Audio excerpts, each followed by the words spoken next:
శ్రీమాత్రే నమ. ఈ వీడియోలో మనం మీనరాశి వారికి డిసెంబర్ 1వ తారీఖు నుంచి 7వ తారీఖు మధ్యలో జరగబోయే వార ఫలాలు పరిశీలిద్దాం.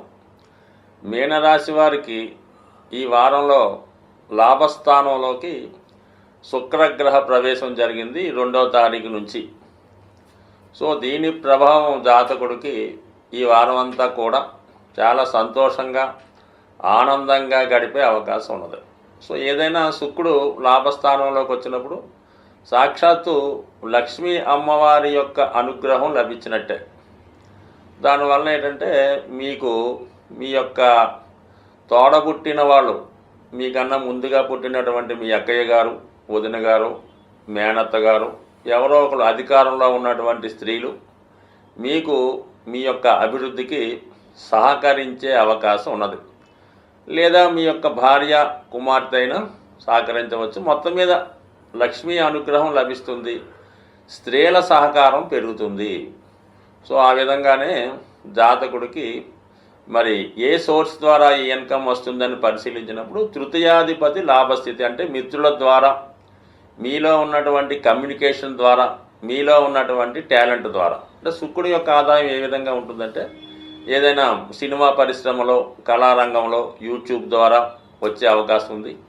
అలాగే మీ యొక్క అత్తవారి దగ్గర నుంచి వచ్చే అవకాశం ఉంది. మీ తర్వాత పుట్టినవారు అంటే తృతీయ స్థానం కాబట్టి మీ సిస్టర్స్ ద్వారా, వాళ్ళ ద్వారా కూడా సహకారం లభించే అవకాశం ఉంది. మొత్తం మీద మీ యొక్క టాలెంట్ ద్వారా ధైర్యంగా ముందుకు వెళ్ళడం ద్వారా మరి మీకు అంటే కేవలం మనీయే కాకుండా ఏదైనా విలువైన వస్తువులు కానీ, బహుమతులు కానీ రావచ్చు. ఏదైనా ఒక శుభ సమాచారం కూడా జాతకుడికి ధనం కన్నా విలువైంది. ఈ విధమైనటువంటి శుభవార్త మీకు మీ స్నేహితుల ద్వారా వినే అవకాశం ఉన్నది. ఇక అష్టమాధిపతిగా లాభస్థితి, అంటే మీకు ముఖ్యంగా ఇన్సూరెన్స్ ద్వారా, ప్రైజ్ మనీ, లాటరీ, మీరు ఎవరికన్నా హెల్ప్ చేసి ఉంటే వాళ్ళు మీకు మంచి బహుమతి రూపంలో ఏదో ఒక విలువైన వస్తువు ఇచ్చే అవకాశం ఉంది. మొత్తం మీద ఒక ఆకస్మిక ధనలాభం, ఒక బహుమతి, అంటే శుక్రుడు కాబట్టి ఖరీదైన వాహనం అవ్వచ్చు, 2 వీలర్ అవ్వచ్చు, ఈ విధంగా ఉండే అవకాశం ఉంది. మిమ్మల్ని ఏదైనా మంచి పార్టీకి ఆహ్వానించి మిమ్మల్ని బాగా సంతోషపరచవచ్చు. ఇది నెంబర్ 1. అయితే ఈ శుక్రుడి యొక్క స్థితి రాను రాను మీకు చాలా ఫేవర్గా మారిపోతుంది. ముందు 11వ స్థానంలో ఒక 15, ఒక 20 రోజుల తర్వాత 12వ స్థానంలోకి రావడం, దాని తర్వాత రాశిలో శుక్రుడు వచ్చా, ఇవన్నీ కూడా మీనరాశి వారికి సుమారుగా 4-5 నెలల పాటు శుక్రబలం అనుకూలంగా ఉంది. సో ఈ కారణం వల్ల ఏంటంటే జాతకుడు ఆర్థిక పరంగా తన యొక్క స్థితిని పెంచుకునే విధంగా ఈ గ్రహస్థితి అనుకూలిస్తుంది. ఇక దాని తర్వాత సేమ్ గురువు 3వ స్థానంలో వక్రగతుడై నవాంశలో ఉచ్చులో ఉన్నాడు. అంటే ఒక విధంగా వ్యక్తిగతంగా మీకు కానీ, లేదంటే మీ యొక్క సంతానానికి కానీ ఏదో ఒక గొప్ప అభివృద్ధి రావడం వల్ల మీ పూర్వపుణ్య కారణంగా మీరు చేస్తున్నటువంటి కృషికి తగిన గుర్తింపు రావడం జరుగుతూ ఉంటుంది. ఇది ఎక్కువగా ఉపాధ్యాయ వృత్తిలో ఉన్న వాళ్ళకి, ప్రవచనాలు చెప్తున్న వారికి, ఆధ్యాత్మిక రంగంలో ఉన్న వాళ్ళకి వారి యొక్క స్థితిలో మార్పు రావడం జరుగుతూ ఉంటుంది. అంటే మీకు మంచి ఆదరణ పెరుగుతుంది, మంచి గురువుగా మీరు గుర్తింపు పొందడం జరుగుతూ ఉంటుంది. మీకు ఎక్కువగా అభిమానులు, శిష్యులు, ఫాలోవర్స్ ఏర్పడడం వల్ల మీ టాలెంట్ కూడా పెరుగుతూ ఉంది. అంటే ఈ విధంగా 3వ స్థానంలో గురుబలం, లాభస్థానంలో శుక్రభాగం. ఒక విధంగా చెప్పాలంటే ఎక్కువగా లేడీ ఫ్యాన్స్ ఏర్పడుతూ ఉంటారు అన్నమాట. మీరు ఏ రంగంలో ఉన్నా మీకు స్త్రీల యొక్క అభిమానం ఎక్కువగా పొందడం జరుగుతూ ఉంటుంది, అది గుర్తుంచుకోండి. అలాగే మీ ఫాలోవర్స్ కూడా ఎక్కువగా మంచి మేధావులైనటువంటి ఫాలోవర్స్ కానీ, శిష్యులు కానీ ఏర్పడడం జరుగుతుంది. ఎందుకంటే ఎక్కువ మీనరాశిలో ఉన్నవాళ్ళు ఆధ్యాత్మిక రంగంలో ఉండడం, ఎండోమెంట్స్ డిపార్ట్మెంట్లో ఉండడం జరుగుతూ ఉంటుంది. ఎక్కువగా వాళ్ళు కథలు, కవిత్వాలు, రచనలు కూడా చేస్తూ ఉంటారు. అంటే వీళ్ళు సంఘాన్ని ఏదో విధంగా సంస్కరించాలి, సంఘంలో ఉన్నటువంటి కుళ్ళుని కడిగివేయాలి, ఏదో ఒక మంచి 10 మందికి అందించాలి అన్న కార్యక్రమంలో నడుస్తూ ఉంటారు. కాబట్టి ఈ విధంగా ఎక్కువ మంది రచనలు చేసేవాళ్ళు, కళాకారులుగా ఉండేవాళ్ళు, ఫిలిం డైరెక్టర్లు, అంటే మంచి సంఘాన్ని సంస్కరించే ఫిలిం డైరెక్టర్స్గా ఉండే అవకాశం ఉంటుంది. కాబట్టి వాళ్ళకి గ్రహస్థితి చాలా అనుకూలంగా ఉంది. ముఖ్యంగా 9వ స్థానంలో ఏర్పడినటువంటి బుధాదిత్య యోగం, అంటే ఇక్కడ రవి 9వ స్థానం, బుధుడు 9వ స్థానంలో ఉండడం వల్ల ఈ రాశిలో ఉన్నటువంటి రీసెర్చ్ చేస్తున్న వాళ్ళకి, ఉన్నత విద్య ప్రయత్నం చేస్తున్న వాళ్ళకి దూర ప్రాంతంలో విదేశీ అవకాశాలు రావడం కానీ, వాళ్ళని అక్కడికి ఆహ్వానించి వాళ్ళ యొక్క యూనివర్సిటీలో పనిచేయమని కానీ, అక్కడ పిహెచ్డి చేయమని కానీ ఇటువంటి ఆహ్వానాలు రావడం జరుగుతూ ఉంటుంది. అలాగే విద్యార్థులైతే వాళ్ళకి ఉన్నత విద్యా యోగం, మంచి గురువు లభించడం ద్వారా ఉపాధి అవకాశాలు లభిస్తాయి.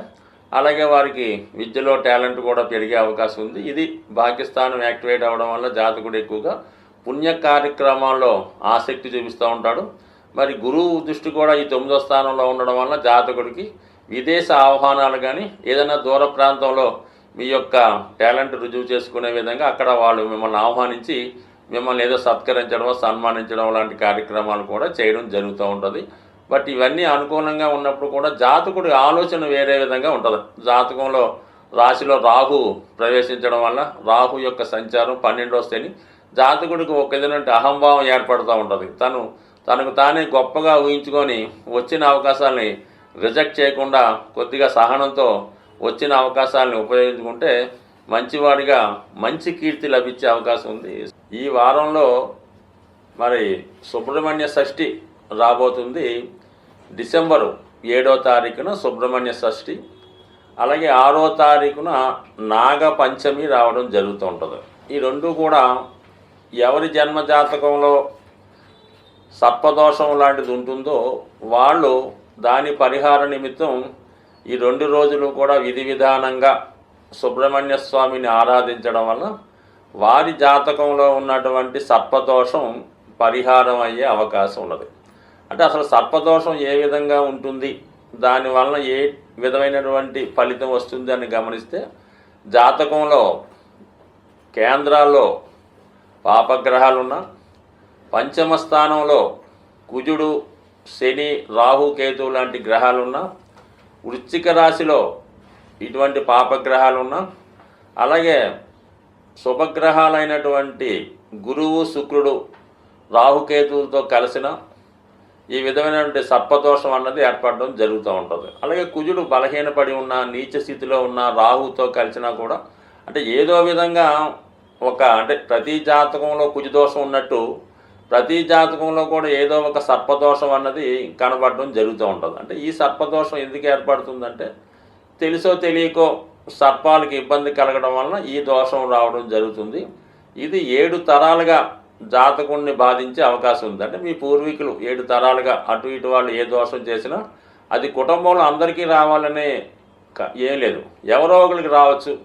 మళ్ళా అది ఎక్కువగా ఈ సర్పదోషం మరి పిల్లలు కలగడంలో ఆలస్యం అవుతుంటుంది. ఎవరి జాతకంలో ఈ సర్పదోషం ఉన్నా వాళ్ళకి ఏమవుతుందంటే సంతానం లేటుగా పుట్టడం, పుట్టిన వారు చాలా బలహీనంగా ఉండడం, ఆరోగ్యకరంగా లేకపోవడం, విద్య రాకపోవడం, ఏదో ఒక రోగం వస్తూ ఉంటుంది. అలాగే ఏంటంటే జాతకుడు చెడు వ్యసనాలకి లోనవుతూ ఉంటాడు.